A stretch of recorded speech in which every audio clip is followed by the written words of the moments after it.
Assalamualaikum warahmatullahi wabarakatuh. Imam Syafi'i itu pernah ada orang baik sekali sama beliau. Orangnya itu munafik padahal. Tapi kalau setelah keluar dari Imam Syafi'i, dia memaki-maki Imam Syafi'i. Suatu saat beliau tadi muji-muji jenengan tuh di luar maki-maki jenengan. Imam Syafi'i itu guyu. Guyu semuanya bukan alhamdulillah. Muridnya kan janggal. Ini dikasih tahu gitu. Alhamdulillah. Kenapa Imam Syafi'i dia kan di luar maki-maki jenengan? Berarti aku wong wibawa ning ngarepku rawani.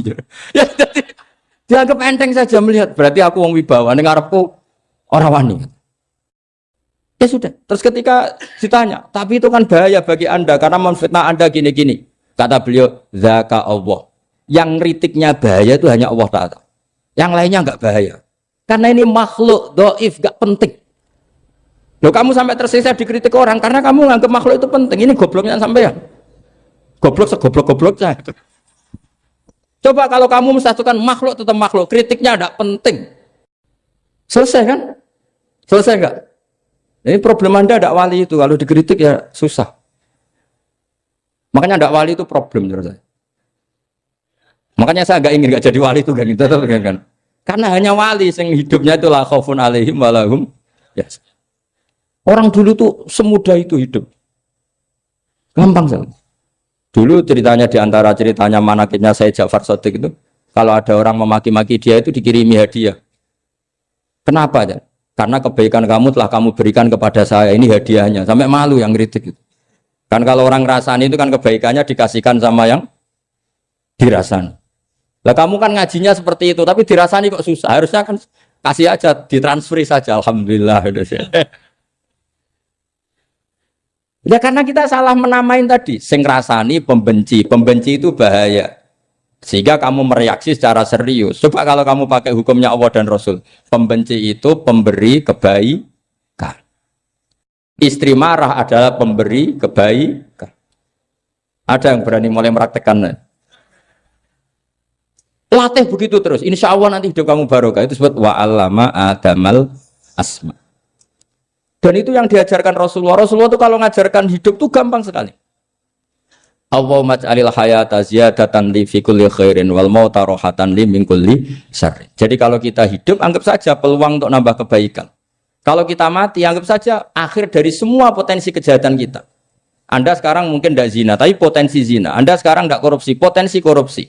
Anda sekarang tidak selingkuh, tetap potensi selingkuh. Nah, anggap saja kalau mati, berarti akhir dari segala potensi itu. Alhamdulillah. Makanya saya tuh nggak pernah takut mati. Karena saya misalnya setiap saat mati ya saya nanti akan bilang, ya Allah, ini sudah mau mati berarti mau akhir dari segala potensi keburukan saya. Alhamdulillah. Makanya itu ulama-ulama dulu kalau ada preman mati, saya guys, tonggone ra gelem muni saya. Wah, preman kurang ajar. Saya guys, tonggone tetap ra gelem muni saya. Padahal kiai ini muni, saya nggih pun mati pun mboten sakit macam-macam niki pasti.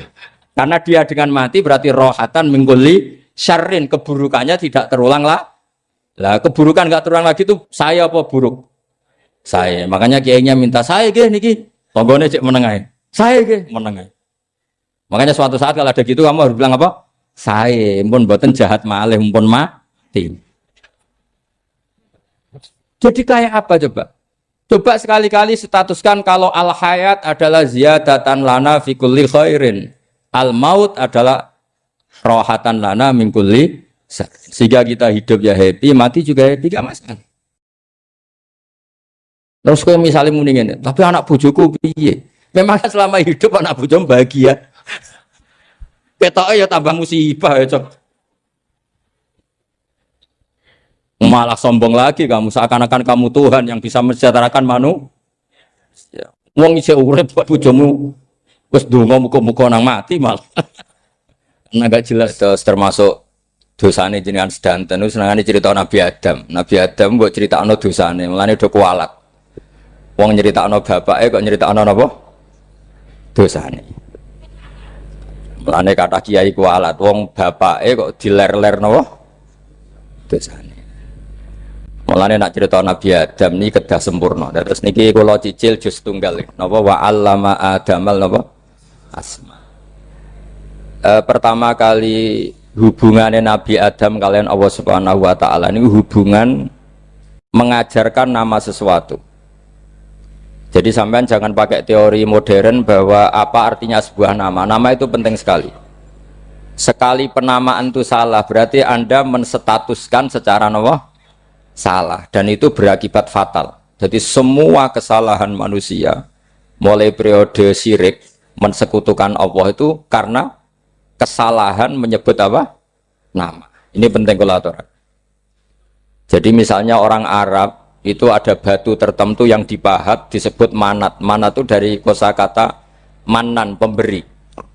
Yang satu disebut uzza, sesuatu yang aziz, yang agung. Sehingga akhirnya diperagungkan. Coba kalau misalnya Manat dan Lata itu ketemu orang Lasem, terus ditanyakan, ini batu apa ini? Dari Purwodadi apa dari Mojokerto? Yang mahat siapa? Ini irungnya ndak pas. Ini matanya kok agak picek. Andekan distatuskan seperti itu, kira-kira disembah apa enggak? Enggak. Iki pas pembuatan ini pate protol terus digenti. Sehingga setiap kemusyrikan itu semua para nabi ngendikan inhiya illa asmaun sammaitumuha antum wa abaukum ma anzalallahu biha min sultan. Sebagian ayat ma anzalallahu biha min sultan. Bahwa kesalahan-kesalahan yang kamu timbulkan itu karena kamu kesalahan bikin nama. Makanya status itu penting. Nanti sampean tahu pentingnya yang saya katakan ini. Nanti setelah sampean mati, nanti mesti nyari saya karena kenangan ngaji ini. Ini Mas Atabik itu mas saya, beliau seorang dokter, tapi saya tidak akan bilang dia dokter karena nanti anak cucunya inginnya jadi dosen. Tapi kalau saya menstatuskan dia turunan Mbah Sambu, babai wong alim. Wah anak putune arah alim isin. Tapi nak di statusno pegawai negeri dosen, wah anak putune golek duit pikirannya kan. Karena status itu mengilhami, apa? Status itu karena itu yang dikenalkan. Makanya ini penting. Fir'aun ketika dianggap sebagai Tuhan itu karena dia berhasil menamakan dirinya orang yang nggak pernah sakit dan dia penguasa. Penguasa itu artinya apa? Dia memimpin sekian orang.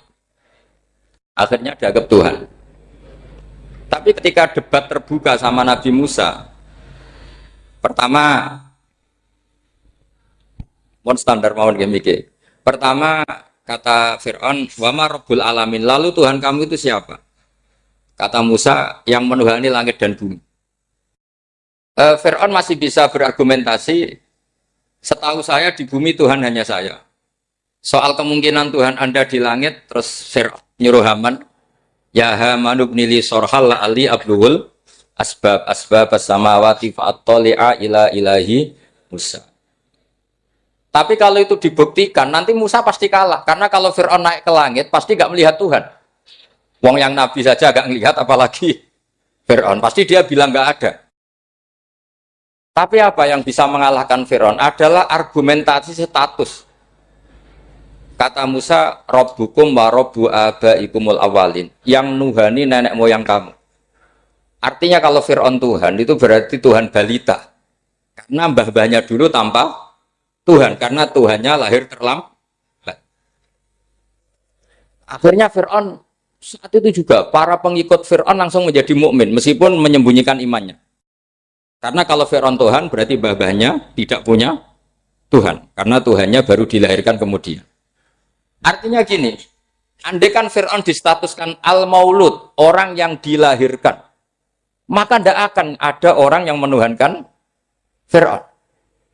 Atau Fir'aun dibahasakan wujida ba'da alam yakun. Dia ada setelah dulu-dulunya tidak ada.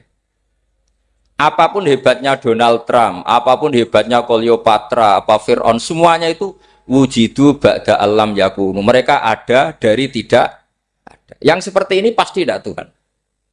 Makanya Allah mengenalkan manusia itu sederhana supaya tidak pernah jadi Tuhan. Hal ata alal insani khinum minad dahri lam yakun syai'am mazkura. Manusia itu siapa? Ya manusia itu makhluk yang ada dari tidak ada. Dengan status itu enggak mungkin kamu tuhankan. Ini penting saya utarakan. Jadi buah gerakan Allah itu pasti dimulai salah penamaan. Makanya saya kemarin ketika Mbah Mun intakola ila rafiqil ala ketika beliau wafat, saya bilang ke anak-anak Anwar, statuskan Mbah Mun sebagai orang alim alama al-faqih, muridnya Sayyid Alawi, muridnya Mbah Zubair. Sekali Anda menstatuskan beliau orang besar, tepaan santri sing mau luhur kepengin ditiru besar tok. Nah, niru besar tok terus ono santri mau itu tok ngerasa gede repot.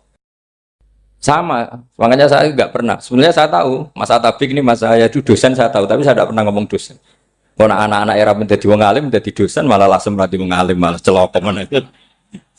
Jadi karena salah status itu nanti panjang, akibatnya itu panjang. Makanya saya itu sebetulnya ya risih dikatakan Gus Bak itu orang alim, sebenarnya risih. Tapi saya seneng saja. Sing seneng beniru alime, sing hasut takjak kompetisi. Jadi nikmati ya. Jadi sing seneng beniru alime, sing seneng itu hasut takjak kompetisi, takjak maca tafsir, nak ramriyang. Ungkono paling maca primbon mek terjemah. Ini penting, jadi itu yang disebut wa'allama adamal. Makanya Allah itu mengkritik semua kesalahan manusia dimulai dari salah penamaan. Makanya saya kemarin Pak Pilpres sering bilang, kalau presidennya ini maslahat, kalau enggak ini enggak maslahat. Mana ada kemaslahatan ditentukan hanya oleh seorang presiden. Itu tauhid kita di mana? Memang kita secara syariat harus milih sesuai ijtihad kita, tapi tidak usah dong menggantungkan kesejahteraan sama seorang makhluk, itu tidak boleh. Secara tauhid enggak boleh. Makanya ini penting sekali. Jadi nggak boleh orang salah nama. Kita tetap memilih presiden, milih kiai, milih siapa saja, tapi tidak boleh menstatuskan manusia sama dengan status Tuhan. Itu bahaya sekali dalam ilmu tauhid. Saya teruskan ya. Nah ini sekaligus latihan tauhid sama latihan tafsir ya. Sampun nggih. Kula terus nomale. Pun santai mawon. Kula ki ikhlas ora ngarah gelo santai mawon. Wong umpama ora sida ngaji ora gelo apa meneh trimo mik rusak. Ndak, karena saya itu insya Allah ndak akan pernah salah nama. Saya punya cerita ya, tentang nama itu. Ketika seseorang baik sama tetangga, itu kalau sampean seorang mukmin yang mukhlis, mukmin yang ikhlas, pasti ya karena diperintah Allah. Saya ngajar seperti ini karena diperintah Allah. Baik sama pernah sepuh karena saya turunan Mbah Sambu, ya karena menghormati Mbah Sambu. Itu bagus. Sehingga dulu itu ada ulama, saya berkali-kali cerita, ada ulama punya tetangga itu berdua anak muda. Ya Ahmad, silahkan ke rumah saya. Datang. Setelah datang ke rumah pemuda tadi, kata pemuda tadi, ya Ahmad silahkan kembali, saya tidak butuh kamu. Kembali Imam Ahmad, dan santai saja. Setelah kembali sekian menit dipanggil lagi, ya Ahmad saya jadi butuh kamu, datang ke rumah saya. Datang lagi. Setelah datang, saya tidak butuh kamu, silakan pulang. Pulang sampai 3 kali. Itu Imam Ahmad senangnya bukan main, kelihatan ceria senang. Lama-lama muda ini tanya, ya Ahmad kenapa Anda tidak tersinggung? Bukankah itu menyakitkan? Enggak, kata saya. Tapi saya akan menyebalkan. Enggak, kata saya. Kata Imam Ahmad. Kenapa aja? Saya ini diperintah sama Allah, kan apik mbek tangga. Dadi nek mbok undang ya teko. Mbok kon mulai ya mulai. Alhamdulillah iso nglakoni perintahe Allah. Jadi aku ora ono hubungane mbek kowe. Sehingga orang itu gak bisa didikte oleh di sekelilingnya karena ya hubungannya langsung sama Allah Subhanahu wa Ta'ala. Jadi dulu tuh orang jadi wali itu segampang itu. Kalau kamu kan enggak, hukum tentang tetangga itu kamu kayak orang kapitalis, kayak orang komunis, pakai teori sosial. Nak diapik yo apik, dieleki yo elek. Itu kan pikiran PKI. Artinya satu perilaku sosial didikte oleh makhluk itu perilaku orang mukmin atau orang PKI. Itu orang PKI. Kalau orang mukmin ya mangkana yu'minu billahi wal yaumil akhir fal yukrim jarahu, kita baik sama tetangga karena diperintah Allah, sehingga kecewa tidak kecewa ya santai saja. Imam Ahmad katanya, kenapa engkau tetap ceria?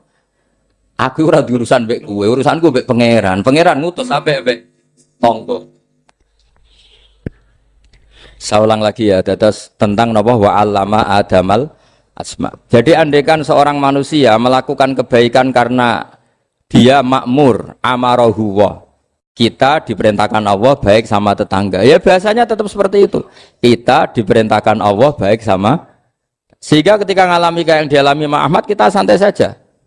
Ketika kita datang bi amrillah, ketika kembali ya bi amrillah, sehingga ya sudah kita dapat pahala. Tapi kalau kamu kedikte secara sosial, maka kamu akan menjadi orang murahan, yaitu seorang ulama didikte oleh anak muda yang kampungan. Justru kita kalah kan, kita kampungan sekali karena kita ulama senengnya kalau disenengkan orang, mangkelnya kalau dimangkelkan orang. Artinya apa? Kamu didikte makhluk. Itu kerennya di mana coba? Kerennya di mana? Enggak ada sama sekali. Apalagi yang dikte trimo canom sing goblok, sing desa. Kamu seorang ulama besar. Tapi kalau kamu hubungannya dengan Allah, dia muji kamu, alhamdulillah dipuji. Dia memaki kamu, alhamdulillah dapat pahala lewat jalur sabar. Kan santai saja. Sehingga saya berkali-kali bilang, setan itu untungnya tidak pernah ngaji saya. Kalau ngaji dia pasti ngerusak metode, merubah metode. Tapi saya tadi berdoa supaya ngaji ini gak didengar setan. Setan itu ya goblok betul. Setan itu kan suka ya kalau anaknya kiai, cucu kiai dibikin konflik. Dia ngiranya dengan konflik pondok itu tidak solid. Ternyata enggak. Misalnya masa tabik konflik sama keluarga, Bani Lasem, terus ada yang minggat ke Papua kemana-mana. Namanya turunan kiai di mana-mana bikin pondok, bikin masjid. Yang dulu masjid hanya ada di Lasem, barokahnya tukaran ada di mana-mana. Lah itu namanya setan itu salah perhitungan apa? Makanya gobloknya dia itu udah ngaji saya. Kalau ngaji tak kasih tahu itu bahaya itu. Bikin kiai konflik itu bahaya. Iya betul. Islam ada di Indonesia itu ya barokahnya konfliknya sahabat. Sayyidina Ali dan Sayyidina Muawiyah itu konflik. Banyak sahabat netral yang ingin menghindari itu mau ke Cina. Di Selat Malaka sebagian terdampar, terus ada yang ke Aceh, ada yang ke Sumatera, namanya Sayyidina Ali. Makanya awal Islam di Indonesia dimulai saya Yusuf Baros itu. Kalau Timur Tengah nggak ada tukaran, tuh nggak ada Islam menyebar kemana-mana. Nah setan ngiranya kalau sahabat tukaran itu nanti kacau. Ternyata enggak, malah Islam menyebar kemana-mana, barokahnya tukaran. Dulu Solo karena konflik ya banyak ulama yang ke Lasem kemana-mana, gara-gara Solo nggak kondusif. Akhirnya kayaknya keduman basambu, keduman macam-macam. Sedungak nomawon kiai tukaran terus betul apa-apa. Yang penting ora bacok-bacokan, rasanan-santetan wis. Terus pokoknya rasan-rasanan, ringan, ya sudah itu bagus. Memang Allah bikin seperti itu. Tidak apa-apa. Kata Allah, wala yazaluna mukhtalifina illa man rahima rabbuk. Kata Allah, walidzalika khalaqahum. Ikhtilaf itu barokahnya Masya Allah. Kalau saya setuju pendapatnya Mas Atabik, saya jadi dosen. Nanti yang ngaji tafsir siapa? Tapi kalau dia setuju saya, dia jadi ahli tafsir, yang jadi PNS siapa? Ya sudah, barokahnya khilaf. Dia jadi PNS, dia dapat gaji. Tapi gaji itu bisa dihitung. Kalau naik harus tambah prestasi. Kalau saya kiai min haitsu la yahtasib, pasti cepat kaya saya. Karena rezekinya kiai itu tanpa batas. Makanya haji saya itu plus. Saya itu tidak kaya, tapi haji saya haji plus. Masa tapi paling reguler. Karena rezekinya kiai itu min haitsu la yahtasib. Makanya saya pernah disoal sama teman-teman dosen di UI. Bapak kok berani pulang ke Rembang? Kiai itu kan rezekinya agak jelas. Kata saya justru agak jelas itu bagus. Kalau sampean kan konsisten segitu nilainya, kalau saya enggak, kata saya. Jadi tak nikmati saja. Karena saya hamba Allah, bukan hamba negara. Kalau hamba Allah ya gaji Allah, kalau hamba negara ya negara itu, negara sama Allah kayak mana? Allah ya sudah pinter berarti sudah. Jadi jangan pernah kita ini salah nama. Kalau salah nama itu bisa panjang. Makanya ada wali itu kalau dongo itu rontok kriminal, tapi malah pangeran seneng.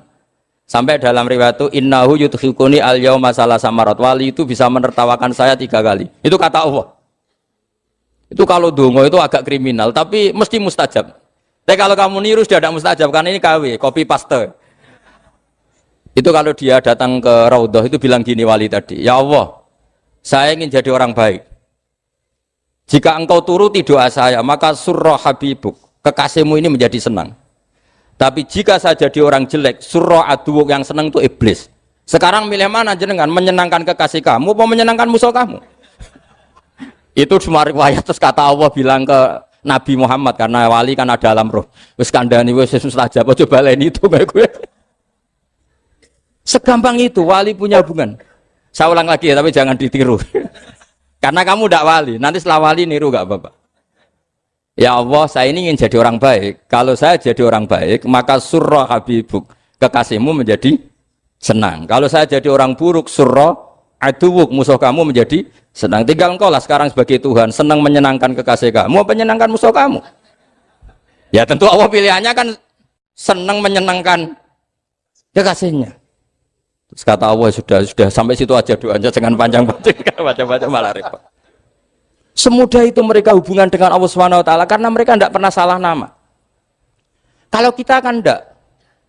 Kita tidak mesti walinya, tidak mesti istiqomahnya, kiai saja karena diangkat MUI, bukan karena kiai betul, atau diangkat di struktur kepengurusan NU. Terus doa pakai namanya sendiri, ya Allah, saya ini ngitmai agama sudah lama, mbok ya Allah, saya ini jadi gini-gini. Status kamu itu belum ada di arsy. Ini penting saya utarakan, jadi nama status itu penting sekali. Sehingga semua kesalahan saya ulang lagi itu karena status. Ini penting saya utarakan karena sekarang itu banyak nama itu disepelekan. Saya itu sering sinau kamus, jadi saya termasuk menekuni tafsir itu diantaranya menekuni kamus. Saya punya kamus banyak, mulai yang dikarang orang setengah kafir, munjid itu kan, kafir tapi setengah. Karena timnya banyak yang muslim juga. Ada yang virus abadi, macam-macam. Yang saya kenang dari kamus, diantara kamus yang saya kenang tentu miliknya Said Zabidi, kamus Mukhid itu. Ada kamus milik saya namanya Mukhtarus Sikhah. Itu dikarang oleh orang alim. Itu bilang begini. Sama tak bedai sekarang. Lafat ilah itu maknanya apa? Tuhan kan? Tasniahnya apa? Dia bilang isim ini tidak punya tasniah. Dia bilang ilah. Normalnya tasniahnya ilahani. Jam'anya taksir alihah. Tapi kata dia nggak boleh. Lughat seperti itu gak boleh. Karena kullusmin harus ya dulu ala aini musamma. Ilah itu nama tunggal untuk Allah. Sehingga karena Allah itu tunggal gak boleh ada tasniahnya ilahani. Karena kalau ilahani berarti kamu nerjemah apa? Dua Tuhan. Berarti kamu nganggap ada Zaidun. Ketika Zaid dua kamu bilang Zaidani. Kalau banyak kan gak pernah ada Tuhan dua atau tiga. Makanya kata pengarangnya itu Abu Bakar Ar-Razi itu kata beliau, wahadal ismu la musanna lahu wala jam'a wa innama jama'uhu wa sannauhu katanya. Isim ini tidak punya tasniah, tidak punya jamak. Tapi kalau orang-orang katanya, orang-orang itu bilang ini ada jamaknya, ada tasniahnya. Ini penting sekali. Karena kesalahan itu enggak ada. Cara teori Quran itu kesalahan itu enggak ada. Yang ada adalah orang salah. Beda loh ya. Tak wari dadi wong pinter. Makanya ini sampai subuh, tak wari dadi wong pinter. Saya ulang lagi ya. Kesalahan itu tidak ada. Yang ada itu orang salah. Pernah ada enggak 1 tambah 1 15? Enggak ada kan? Tapi kalau orang salah bilang 15, ada. Pernah enggak putih ini hakikatnya hitam? Enggak pernah kan? Tapi kalau orang salah, misalnya Rabun bilang ini hitam, ada. Sehingga ini penting, ini dalam teori ilmu mantek. Setiap Allah menyalahkan mereka itu kata Allah yaquluna bi afwahihim. Mereka itu melafatkan dengan mulut mereka bahwa Tuhan itu tiga misalnya, bahwa Lata Hubal itu Tuhan. Itu kalimat yang keluar dari mulut mereka tapi tidak menunjuk hakikat. Makanya kata Allah kaburas kalimatan takhruju min afwahihim. Sungguh kalimat itu kalimat kriminal betul yang keluar dari lisan mereka. Karena apa? Normalnya kalimat itu tadullu ala musammahu atau musammaha. Yang namanya kalimat misalnya putih yang menunjuk putih, hitam menunjuk hitam. Nah, kalau Tuhan kok ditunjukkan ke batu, itu kan kacau. Tuhan kamu siapa? Hubal, itu batu apa Tuhan? Batu. Tuhan kamu siapa? Yesus. Yesus itu manusia apa Tuhan? Manusia. Makanya kata Allah, kaburos kalimatan takhruju min, mesti tulisannya iyaquluna illa kadiba. Ini penting saya utarakan. Jadi makanya kesalahan itu tidak ada, yang ada itu orang salah. Makanya kata Allah ja'al haqqu wa zahaqal batil. Kalau ada hak pasti batil itu hilang. Tapi orang yang meyakini kebatilan banyak, tapi kebatilan itu tidak ada. Pernah ada enggak 1 tambah 1 15? Enggak pernah ada kan? Tapi kalau orang bilang itu ada. Ini penting saya utarakan. Makanya kamu jangan janggal. Kata Allah ja'al haqqu wa zahaqal batil. Ternyata sekarang kebatilan ada di mana-mana. Barang batil itu enggak pernah ada. Yang ada pelakunya. Misalnya nyon saya misalnya gini. Zina itu mengenakkan apa enggak? Kata orang yang ahli nafsu mengenakkan. Tapi hakikatnya tidak pernah mengenakkan. Sekarang tanyakan yang pernah melakukan itu, yang terhantui dosa oleh itu. Hakikatnya menyakitkan apa mengenakkan? Menyakitkan. Tapi yang bilang mengenakkan ada, tapi hakikatnya tetap menyakitkan. Nah, semua kesalahan manusia itu dimulai cara membahasakan. Mengambil uang negara korupsi itu kata yang baru keturutan nafsu nih. Enak punya uang banyak, mengenakkan. Tapi kata yang sudah ketangkep, menyakitkan. Nah, faktanya korupsi itu dihisap sampai akhirat. Statusnya itu menyakitkan apa mengenakkan? Menyakitkan. Andai kan orang menstatuskan korupsi menyakitkan, maka akan menjauhi korupsi. Makanya semua kesalahan itu dimulai dari salah memberi nama.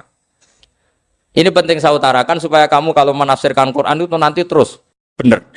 Makanya setiap kesalahan kata Allah apa? Kaburas kalimatan takhruju min afwai. Nah, kalau kalimat itu nyata kata Allah kalimatu haqqin aliyana nahya wa aliyana mut wa aliyana nub'as. Atau katanya istilah pangeran dzalika bi annallaha wal haqqu wa nama yatuna min dunihi wal batil. Nanti terus urut, sampean baca Quran nanti bisa kayak saya urut, konsisten. Yaitu tadi. Misalnya Fir'aun itu orang pakai status yang diajarkan Allah ke kita. Fir'aun adalah wujida ba'da alam yakun. Fir'aun adalah makhluk yang sekarang ada, tapi dulu-dulunya tidak ada. Padahal sebelum ada Fir'aun sudah ada bumi, ada langit, ada matahari. Sebelum ada Yesus, ada Isa, sudah ada bumi, ada matahari. Artinya apa? Zaman langit bumi ada, penyebabnya Isa apa enggak? Enggak kan? Karena dia ada setelah adanya langit dan bumi. Fir'aun juga gitu. Yesus juga gitu, semuanya begitu. Makanya Allah mengajari kita apa? Hal ata alal insani hinum minad dahri lam yakun syai'am madhkura. Katakan manusia itu siapa? Manusia adalah makhluk wujud yang dulu tidak ada. Sekarang banyak enggak orang yang sudah kaya sebelum Pak Jokowi jadi presiden, sebelum Pak SBY jadi presiden, sebelum Pak Karno jadi presiden? Banyak enggak yang sudah kaya sebelum? Banyak kan? Artinya yang mengkayakan itu presiden Pak Allah. Sekarang kamu miskin, kamu nggak bisa nyalahkan Pak Jokowi. Sebelum Pak Jokowi presiden kamu sudah miskin. Ya, artinya yang memiskinkan itu presiden apa takdir? Takdir.